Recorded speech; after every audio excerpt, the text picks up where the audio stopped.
Fala pessoal, bom dia, Deuteronômio capítulo 3 hoje. Olha só, dois assuntos aqui em paralelo para a gente tratar. Um sobre gigantes, né? Isso aqui é muito interessante, é uma parte geográfica, histórica, mas também que tem relação com nós hoje, tá? Nós não temos mais gigantes aí, só os jogadores de basquete e vôlei, né? Mas que na verdade a gente entende que essa representação de gigantes aqui se tratava sobre a aflição daquele povo, é o medo, a ansiedade daquele povo naquela época para a conquista da terra. Mas também, por outro lado, tem a oração de Moisés para tentar entrar em Canaã. E aí Deus já bate o martelo, já fala para ele, ó, para de falar. Então, realmente são dois pontos aqui para a gente tratar de uma maneira bem simples, bem direta. E espero que Deus fale ao seu coração aí, tá bom? Vamos lá.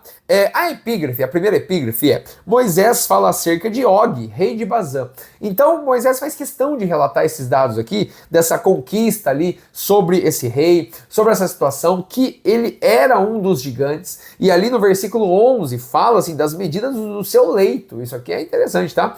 4 metros por 1,80. Então ele, mais o seu leito era desse tamanho, ele tinha em torno de 3,5 metros. Então é assim, para nós é inimaginável uma pessoa dessa estatura hoje. Então a força física, a questão de estatura mesmo. Você imaginar uma pessoa assim, né, e batalhando naquela época, é realmente assim...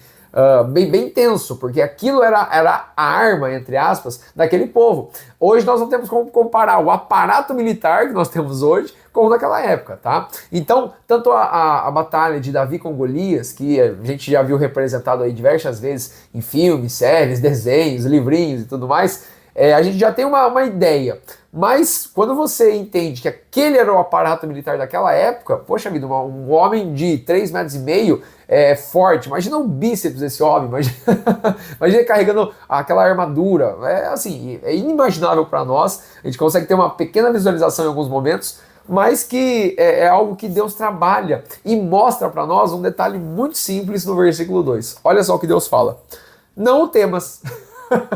Não tema, não tema. Aí você olha lá, como assim? Não tema. Não temas, porque a ele e a todo o seu povo e a sua terra tenho dado na tua mão. E far-lhe-ás como fizeste a Seom, rei dos amorreus, que habitava em Hesbom. Deus, pessoal, para ele não tem estatura, para ele não tem peso, para ele não tem força, para ele não tem nada. Deus é Deus, e ponto final.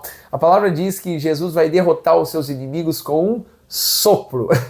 Isso aqui é fantástico, pessoal. E se você for se apegar em uma palavra, se apegue nisso. O nosso Deus, ele tem todo o poder, ele tem toda a sabedoria, o conhecimento.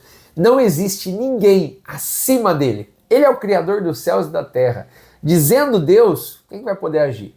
Agindo Deus, quem vai impedir? Não tem como, não tem lógica isso, não tem lógica. Então isso é para fortalecer a sua fé, porque às vezes você começa a ver as situações da sua vida que você está passando, seja emocional, físico, financeiro. Meu, isso não é nada perto do tamanho do nosso Deus. E o que Ele quer que você ande com Ele, para Ele te guiar nisso. Sabe, às vezes a gente quer confiar tanto no nosso braço, nossa força, nossa sabedoria. Poxa, eu sou tão estudioso. Poxa, eu sou tão esforçado. Poxa, para, meu, joga esse eu de lado e começa a depender aqui, ó, da palavra de Deus, do Senhor, porque Ele vai te guiar. De Gênesis até Apocalipse, isso aqui é um convite aberto para você se relacionar com Deus. É isso. Jesus Cristo, ele fala: vinde a mim. Olha só, quem quiser beber da água da vida, do cálice da salvação, tá aqui, ó. Você quer sabedoria, você quer conhecimento, você quer paciência, você quer longanimidade, você quer misericórdia. Meu, vem a mim. É isso que Jesus fala todos os dias. Mas, infelizmente, muitas pessoas, ó, não estão nem aí, olham pro espelho e falam assim, ó: eu preciso vencer, eu preciso fazer, eu preciso agir, eu preciso... Meu, e não é nada disso. Deus, ele divide com nós essa responsabilidade que ele mesmo criou para a vontade dele. Então, isso daqui de abençoar o povo com aquela terra, o povo com aquela terra é vontade dele. Então não tem nem o que falar. O povo que andou com o Senhor já tinha a terra prometida, já tinha ali a vitória garantida, mas eles começam a ver o além, as outras coisas, o tamanho das pessoas, até isso, o tempo, a comida, e, meu, para com isso. Mateus capítulo 6 trabalha sobre essa ansiedade, e mesmo lá não estando descrito sobre gigantes, mostra isso, que nós hoje em dia olhamos para situações e isso nos amedronta. Poxa vida, gente, Gênesis 1:1, poxa, Deus é o Criador dos céus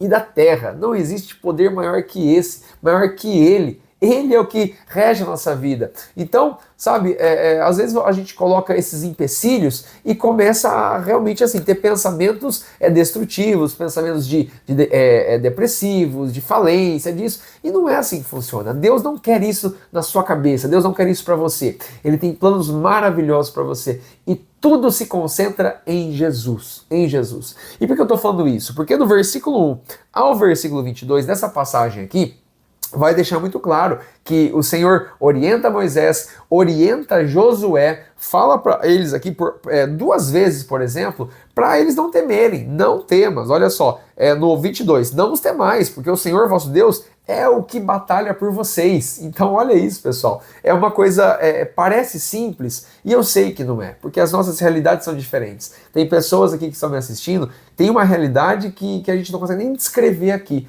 Então cada um tem a sua rotina, tem o seu trabalho, tem a sua história de vida, mas você tem que entender uma coisa: Deus é por você, e tudo que Ele quer é que você abra os seus olhos, abra a sua mente, abra o seu coração para Ele. Dobre os seus joelhos aí no seu quarto, na sua casa, no seu trabalho e fala assim: Senhor, eu preciso de Ti. Eu não consigo sozinho, eu não vou resolver sozinho, eu não sei fazer sozinho e eu preciso do Senhor. É só isso que Ele está pedindo, porque Ele nos guia desde o começo e Ele quer nos guiar até o final, para um dia nós entrarmos nesse repouso, não a terra de Canaã física, mas o repouso eterno, lá descrito em Hebreus capítulo 4. Depois você vai lá dar uma meditada nesse texto, tá bom?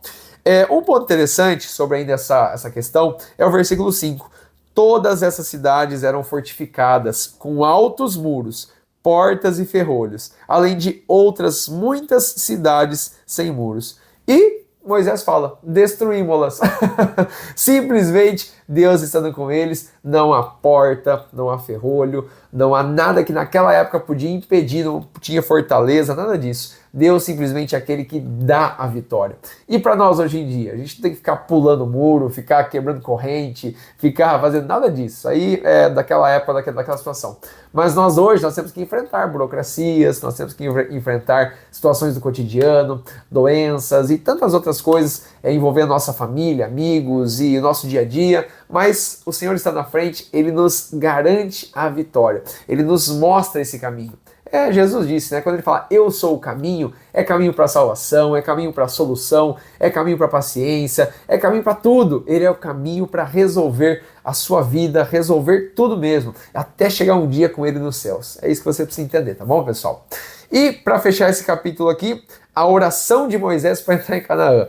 Isso aqui gera um pouquinho assim, né, daquela teimosia. Poxa vida, teimosia não, né? Aquela coisa assim, poxa, será que Deus ele vai ter aquela misericórdia, vai me perdoar e tudo mais? E aí eu vou poder fazer? E aí que Deus ele fala, entre aspas, para ele o contrário, né? Moisés pede para ele, ó, Senhor, rogo-te que me deixes passar, para que eu veja essa boa terra que está além do Jordão, esta montanha e o Líbano.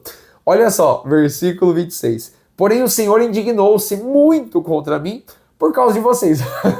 Então Moisés ele coloca a culpa de novo ali no povo, que realmente era rebelde, estava causando tudo, mas que na verdade quem ficou nervosinho, quem ficou irritado, quem perdeu aí a cabeça foi Moisés, né? Então ele está colhendo também o que ele plantou. O povo teve a sua parcela, mas ele ali, né, foi lá e bobeou também. E o Senhor falou, basta, não me fales mais neste negócio, você não vai passar. Mas aí Deus, ele aplica uma pequena misericórdia para Moisés e dá uma pitadinha. Você vai subir, olha só, ao cume de Pisga, levanta os teus olhos, olha para o norte, ocidente, ao sul, ao oriente, vê com os teus olhos, mas você não vai passar não. Deus ele fala isso. E depois ele reforça isso, né? E fala para Josué, esforça ele, fala com ele, no versículo 28, porque ele vai fazer o povo passar. E é nessa terra que você vai apenas ver. Então Deus reforça isso de novo. E isso me remete para a gente finalizar Mateus 28, 19, quando o Senhor Jesus ele fala para os seus discípulos, portanto, ide e pregai o evangelho a toda criatura, a todas as nações, a minha palavra, diz o Senhor. E realmente assim, os apóstolos, os discípulos fizeram o seu melhor. E realmente passaram o evangelho para muitas pessoas, muitas nações, e agora a missão é nossa, que eu e você possamos aplicar isso nas nossas vidas e entender que Deus está conosco e a missão está aqui para nós hoje, tá bom? Nos vemos no capítulo 4. Um grande abraço, Deus abençoe.